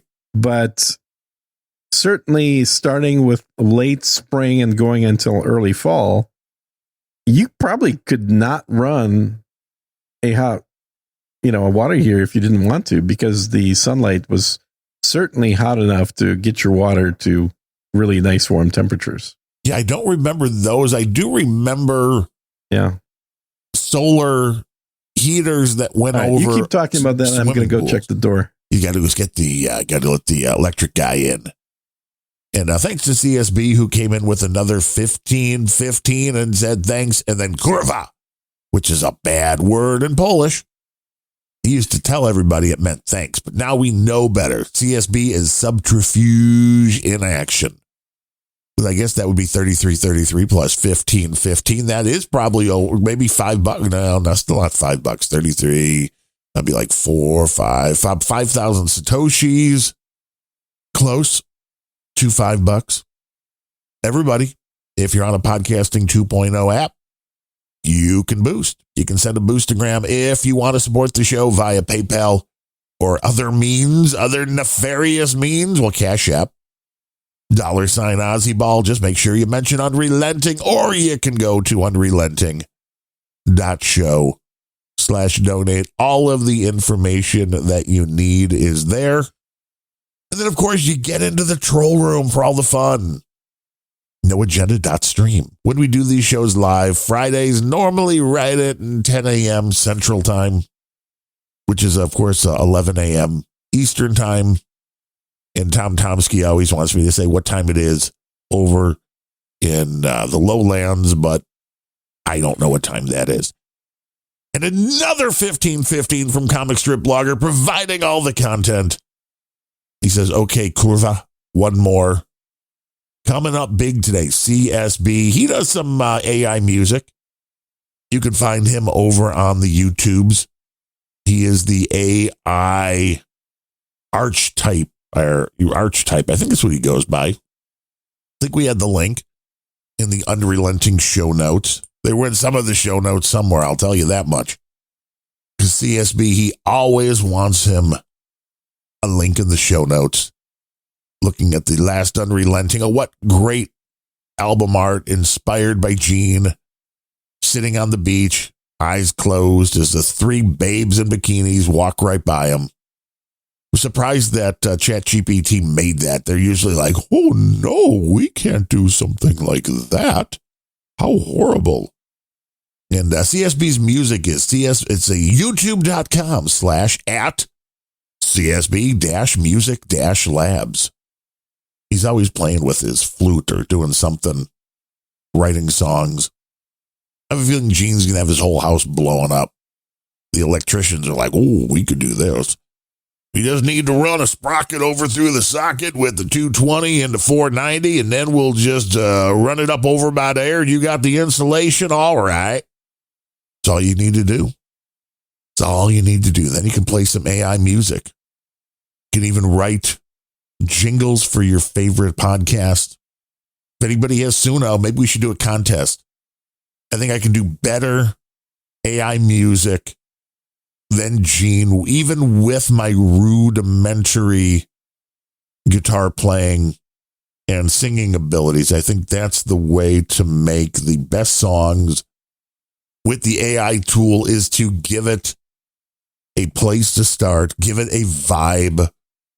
Because otherwise, listening through all of the songs that they have listed with other artists who you can tell, mainly because most of the people that are uploading music, you're doing a cover of a song then, and it leaves cover in the title. So I think you can usually tell if somebody has uploaded it using an original music file to start with, rather than just going and giving it a prompt.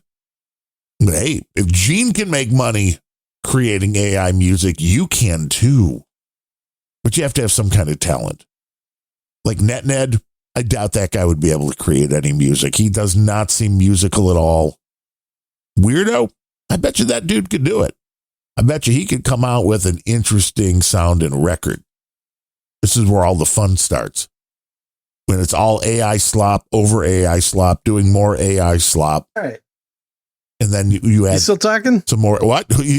AI. I'm talking about AI slop, and then people should go to Suno, and we should like have a label, and we should do a contest, like who can come up with the best AI slop song. Or just the best song? Yes, the AI Suno, and then like play them for a group of people and be like, which one do you think is the best? Well, I mean, it's going to be subjective, right? Of course, it always is. It has to be a blind sound test. Nobody can know who uploaded them. Nobody know who wrote the song. And then there should be one that's not AI in there too. Of course. And then that'll be the one everybody's like, that one sucks. Yep. I guarantee you. It'd be like, that guy can't sing. Or it's like, you would just like, no, that's what a normal person sounds like. And I think that is the issue with music now, is that the organic stuff, like a singing voice of a human, is now being so processed and tweaked that it doesn't sound natural. Yeah. And then everybody comes to expect that. Do you remember the movie Gattaca? Gattaca. I remember the title. Did you ever see that? I think so, because I remember the title, but I don't remember what it was about. Ethan Hawke and Uma Thurman are in it. I want to say it came out maybe late 90s. Maybe right around not. there? Never was a big Uma Thurman fan. Okay. But it's a movie kind of set in the near future where genetics and genetic testing and everything has been kind of mainstreamed. And obviously it was made before all that, before 99andMe or whatever. Oh, yeah, when you could get every bit of your DNA tested. But it was this idea that humans started wanting to have kids be successful. Right, you want to tweak them. And so they would genetically pre-select their kids at when they were embryos or whatever, so that the only kids that were born were the absolute best genetically possible. Well, yeah, you got to get rid of the bad ones. Yeah, which it's in some sense you could say it's a very pro-eugenics kind of thing, which I've never understood why people are against eugenics. I've never understood that. It's only the part where you're killing babies in order to keep them from being born part of the eugenics. Well, what if they're never born? But they exist in some point. I mean, there has to be a point where you should be able to satisfy both sides, right? So, like, I'm against abortion in principle. I'm not against abortion in cases of incest or rape or whatever, but or if you happen where to be there's the a father. good justifiable reasons for it. But when you say, well, the baby, it's still a baby even in the first term. Okay, well, that's fine. Let's say it is. And I tend to have that personal viewpoint as well, that it is a baby. At which point is it not yet a baby? Is it not yet a baby before the sperm hits the egg? Before? No, I would agree. Before, then that would be no, because then it's just two separate parts. That's not yet a baby. Okay, but that's fine, because we can analyze the genetic material in the sperm before it hits the egg, in the egg before the sperm ever hits it, and based on the genetic profiles of those, determine whether it's a viable candidate or not. So effectively selecting which sperm and which egg actually make a baby. That's eugenics. You're just picking them on out. It's like you're at the grocery store, just picking them up, taking a good look under a microscope. Is that what people do? I think so. You bring your microscope to the grocery store. Mm-hmm. You really look at the produce before you decide which one you want to bring home. You're like, look at them melons. If you got good melons, you're like, let's take these melons home. Hard to beat a good melon. It very much is. Mm-hmm. I want to watch The Thing Called Love now. We were talking about music, and you talked about movies in the 90s. Yeah. I think this was the last one. River Phoenix was if you haven't seen it, it's a good movie in a lot of ways. Good performance, good story.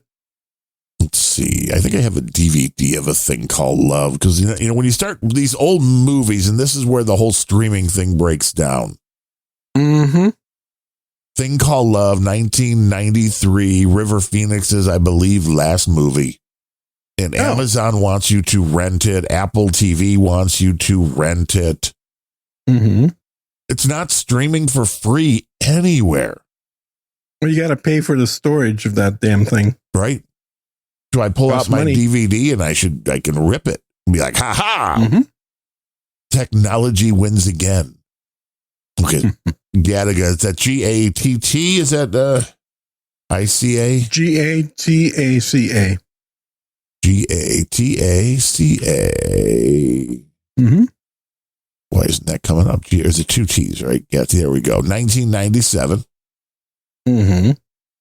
And let's see. Amazon wants you to rent it. Apple TV wants you to rent it. Oh, my God. I mean, rent, buy. So, no, not streaming. No one is for streaming free? it right now currently? Really? I mean, this is, again, you would think that all of this stuff, super old movies, super old content, how much could it still be pulling in?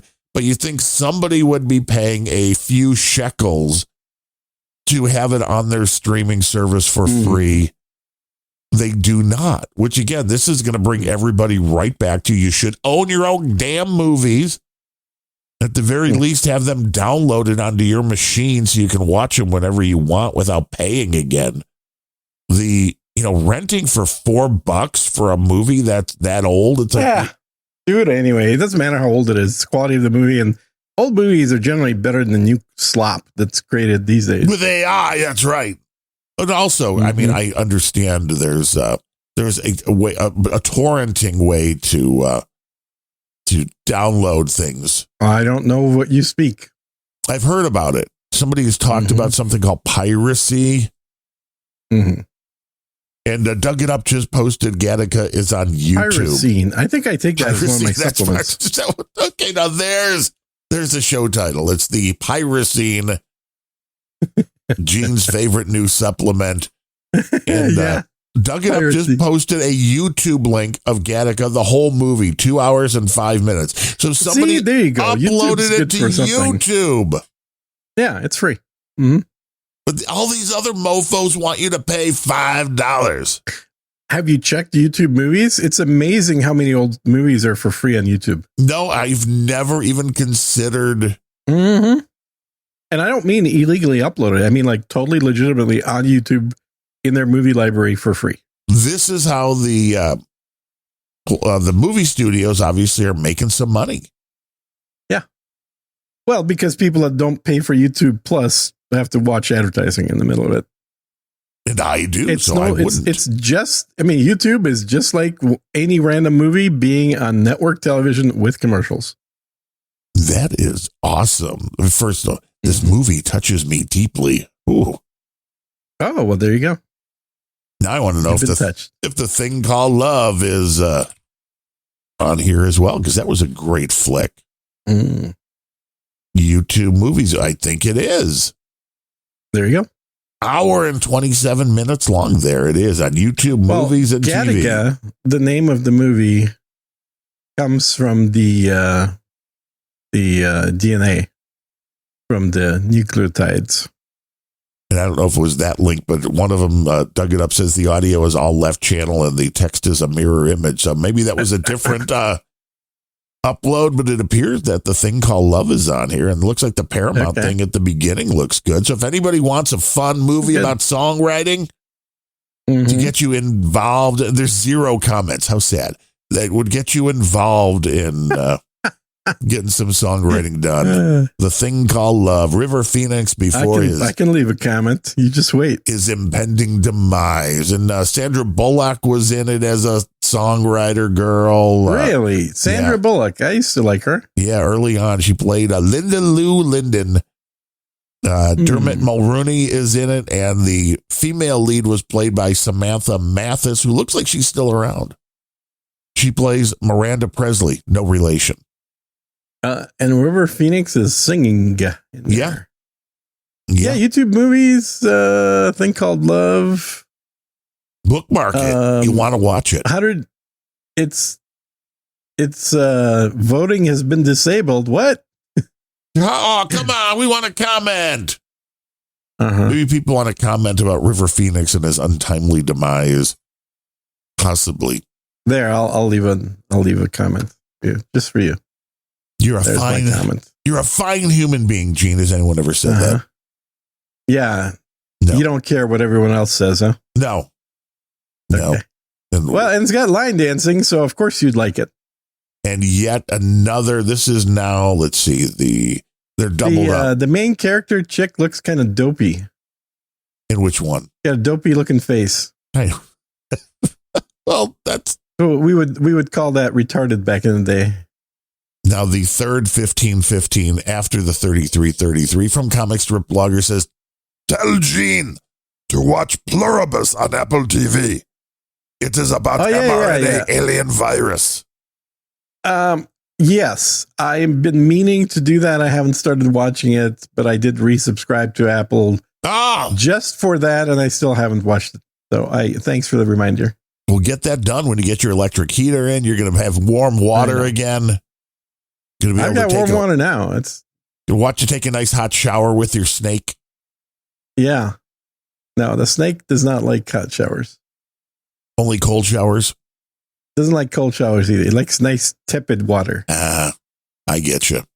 It's been sleeping for 3 days. I can't get it out of the bathroom because it's been sleeping for 3 days. And he's probably a really angry snake if you wake him up. He can be. He's like, I'm pissed off. Depends. Yeah. He might want to bite you. But thanks, CSB, and everybody else for supporting the show. It is unrelenting.show/donate. We are V for V. And AI for AI. Right. We're going to have our AI songs coming out. Remember, AI only. So if you write a comment, you better have used AI to write it. Yeah. Ooh, my package is arriving tomorrow from Cracker Barrel. Well, you better get what? Which you is Cracker Barrel? It's another. I want some Cracker Barrel. Another dozen glass bottles of Texas's finest Big Red soda. Cracker Barrel's the only people that I found that sell them online. I'd probably buy them at HEB. Maybe if you can, I'll be paying you to ship a pallet up here, man.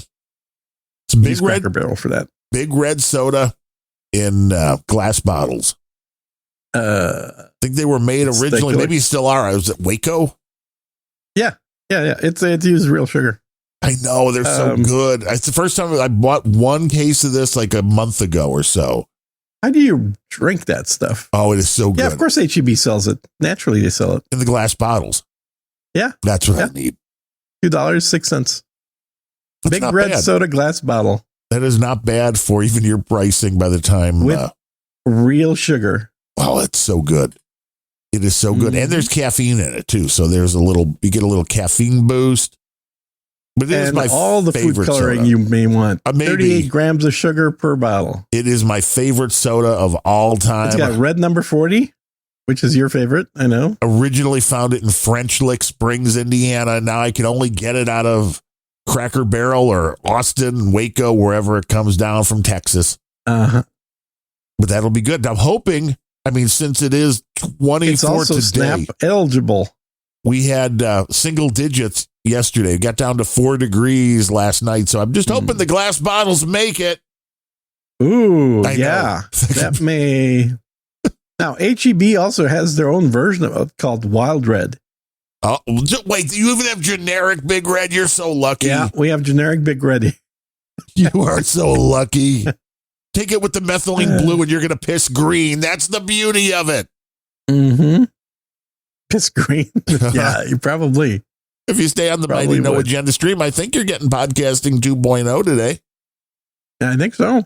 Adam and Dave, always a good time.